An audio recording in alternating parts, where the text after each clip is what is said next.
kapatid ko? Twiley! Namiss talaga kita. Bakit ngayon ko lang nalaman na magpapakasal ka na? May pagbabantang natanggap ang Canterlot. Inutusan ako ni Princess Celestia na magbigay ng karagdagang bantay sa buong lugar. Nagtatampo pa rin ako kasi pakakasalan mo ang isang pony na hindi ko kilala. Si Princess Mia Morica Densa ay si Cadence. Si Cadence ang pinakamabait na pony na nakilala ko. Sana hindi ako nakakaistorbo sa inyong dalawa. Cadence, ako ito! Si Twilight! Aha. Pero bigay ito ng uncle ko. Ayaw mo talaga akong sundin? Masama ang pony na yan! Nakita kong kinulam niya ang kapatid ko at nagkaganito ang mata niya! Hindi ako ginagamitan ng spell ni Cadence. Ginagamit niya yung magic niya para pagalingin ako. Kaya kung ako sa'yo, hindi na lang ako pupunta sa kasal. Pero ngayon nawalan ako ng kapatid. Patawarin mo ako. Magsisisi ka! My little pony, my little pony. My little pony. I used to wonder what friendship could be. Until you all shared its magic with me. Big adventure, tons of fun. A beautiful heart, faithful and strong. Sharing kindness, an easy feat. And magic makes it all complete. Yeah, mine. Do you know you are my very best friends?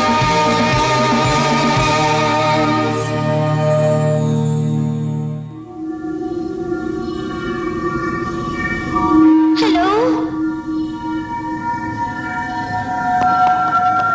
May pony ba dito?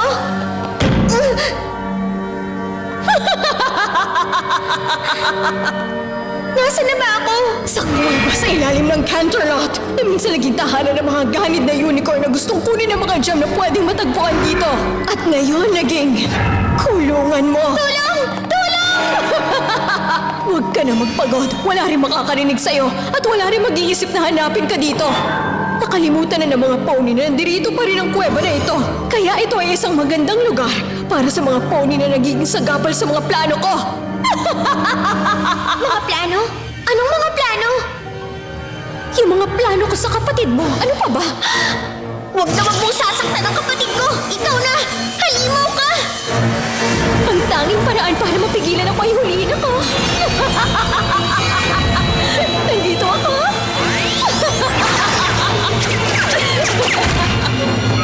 Ay, hindi. Nandito ako.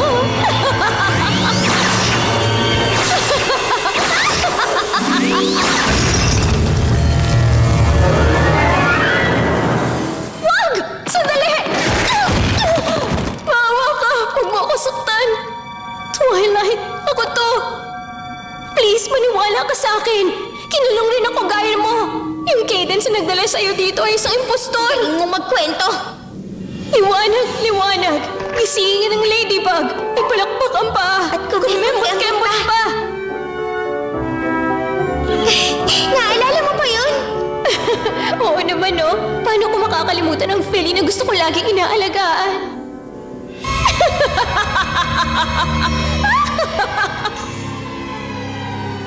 Kailangan umalis na tayo dito. Kailangan pigilan natin siya.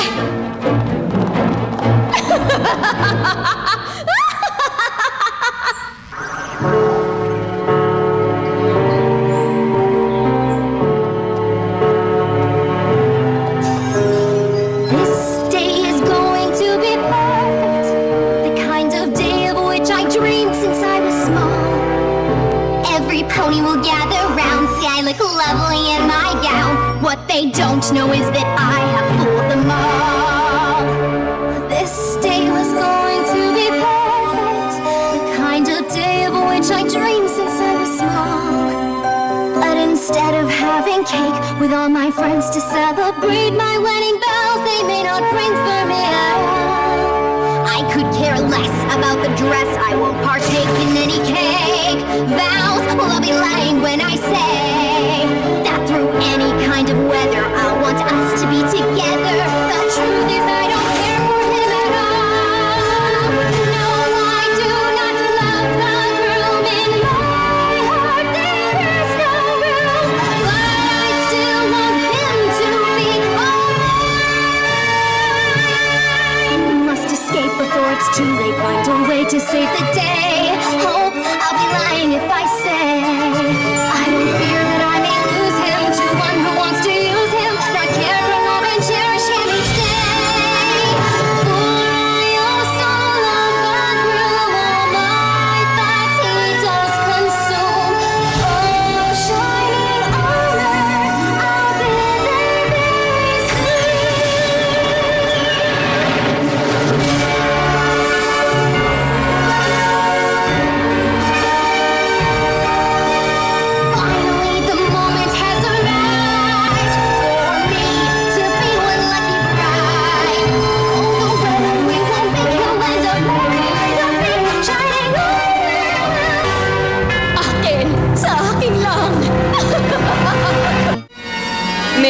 and Gentle Codes.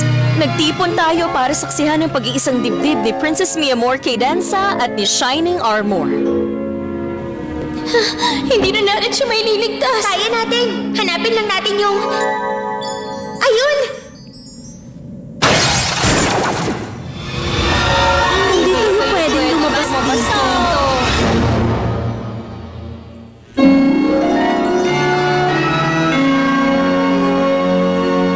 Princess Cadence at Shining Armor.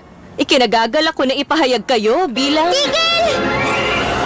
Sino siya? Ano nangyayari? Tigil sa kasama Naku, nakakahiya. Bakit masyado siyang mapag-angkin sa kapatid niya? Bakit kailangan niyang sirain ang espesyal na araw kung to? Kasi hindi sa yung espesyal na araw na to, kundi sa akin! Ano? Pero paano natakasan ng mga bridesmaid ko?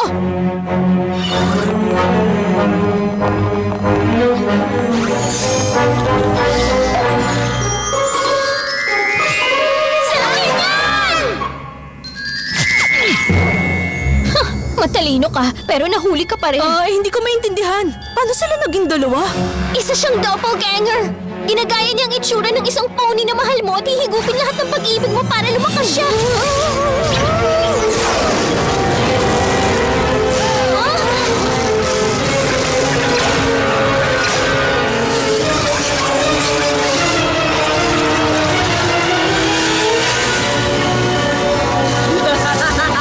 Buti alam mo, mahal na prinsesa.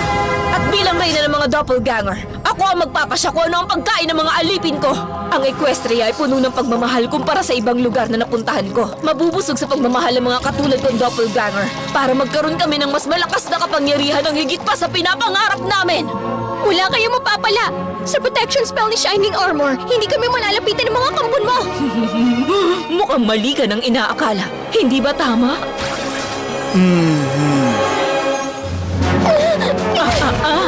Baka gusto mo uling bumalik sa madilim na kuweba. Mula nang ako ang pumalit sa'yo, pinalalakas ako ng pag-ibig ni Shining Armor para sa'yo. Humihina siya sa bawat sandali. Ganun din ang spell niya. Kaya naman nagkakaroon na ng pagkakataon ng mga kampon ko.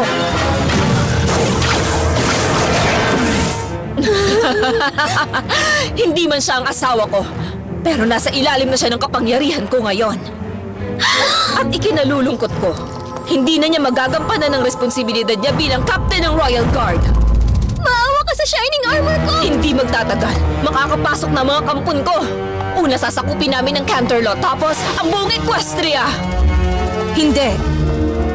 Di ako papayag. Kung nagawa mong kontrolin si Shining Armor para hindi niya magamit ang kapangyarihan niya, pero ngayon pinakita mo sa amin ang tunay mong kasamaan, poprotektahan ko ang mga pony na to laban sa'yo!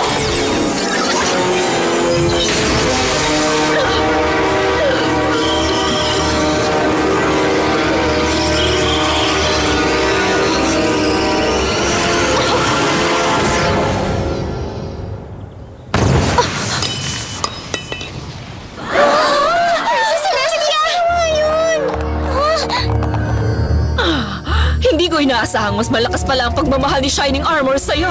At dahil doon, mas naging malakas ang kapangyarihan ko kaysa kay Celestia! Yung elements ng harmony, kailangan kunin mo yun at gamitin mo para talunin ang Reyna.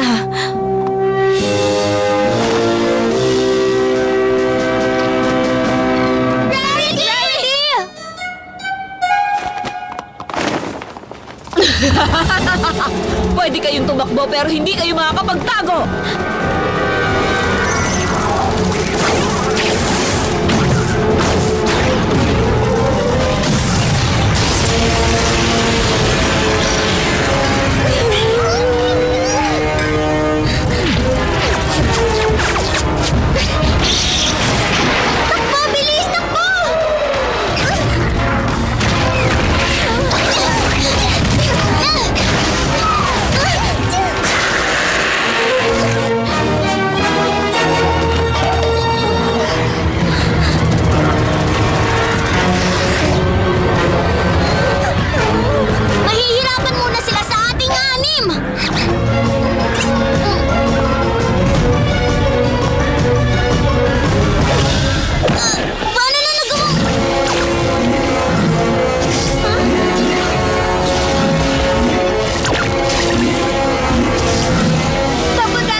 Si Twilight at mga kaibigan niya tiyak na...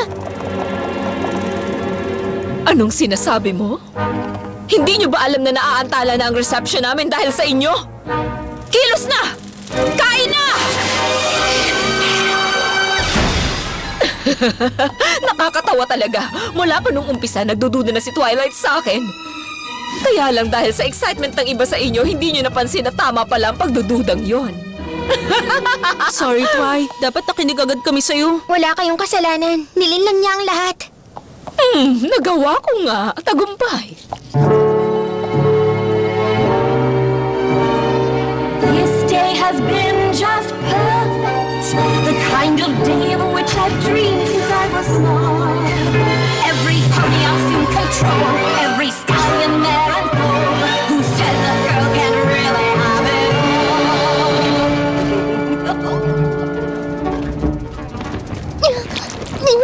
Dali, lapitan mo habang meron pang pagkakataon.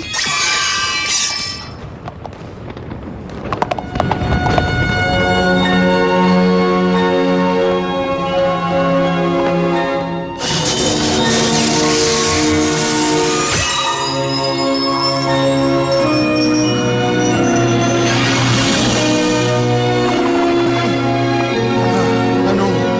Ha? Tapos na ba ang kasal? Tapos na ang lahat. Yung spell mo! Gamitin mo yung spell mo! Ano pang silbi nun ngayon? Kung malaya na mga kampon ko! Hindi!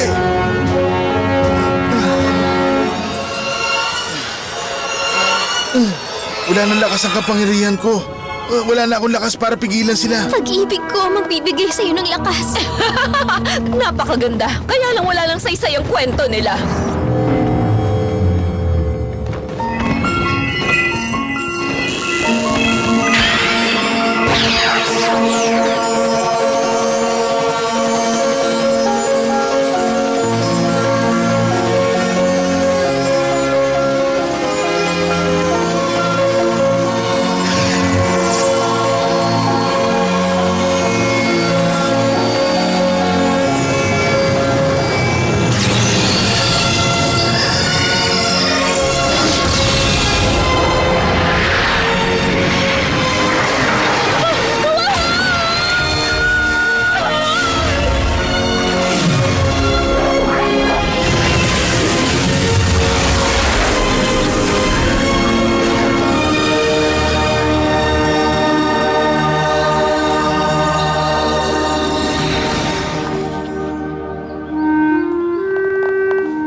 Huwag niyo akong alalahanin. Ayos lang ako. May kasal pa kayo na kailangang ayusin ngayon.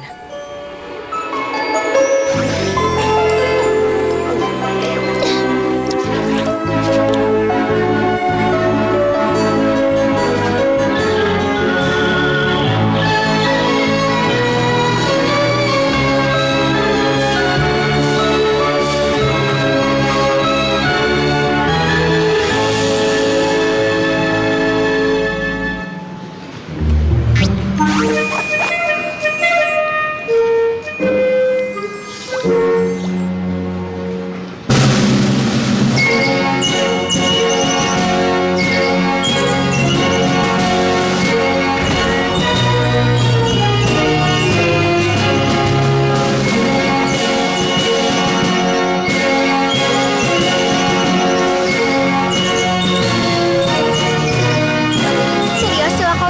Kuha ko na kung bakit gusto kong pakasalan ni Queen Chrysalis. Pero paano mo nakumbinsi ang isang mabuting pony gaya ni Cadence para pakasalan ka? Sabi ko sa kanya, hindi lang siya magkakaroon ng asawa. Magkakaroon din siya ng isang mabait na kapatid.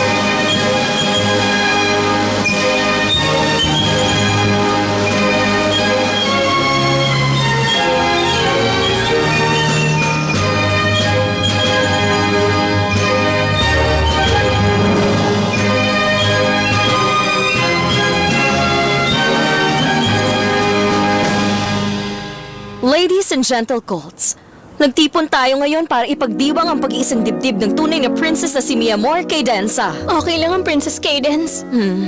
Ang pag-iisang dibdib nila Princess Cadence at Shining Armor, malinaw ang katatagan ng kanilang hangarin. Ang tibay ng kanilang pag-ibig ay hindi maikakaila. Pakidala na ang mga singsing. I now pronounce you Mayor and Colt.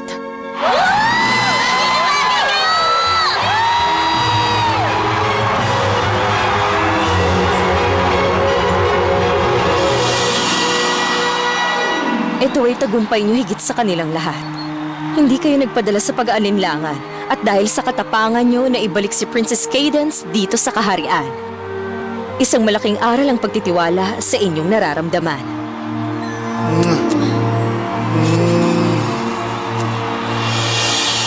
Rainbow Dash, yan ang cue mo.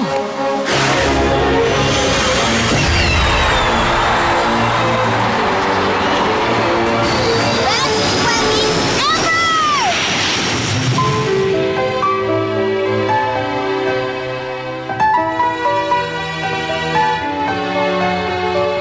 Hello, Mang Pony. Meron ba akong na-miss?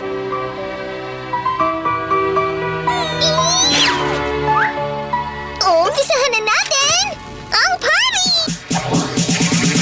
Love is in bloom, a beautiful bride, a handsome groom, two hearts becoming one, a bond that cannot be undone because love is in bloom, a beautiful bride, a handsome groom. We say love is in bloom. You're starting a life and making room for us. Twilight! Hindi mangyayari ang lahat na to kung hindi dahil sa'yo, sis. Love you, Twily. Love you too, BBBFF.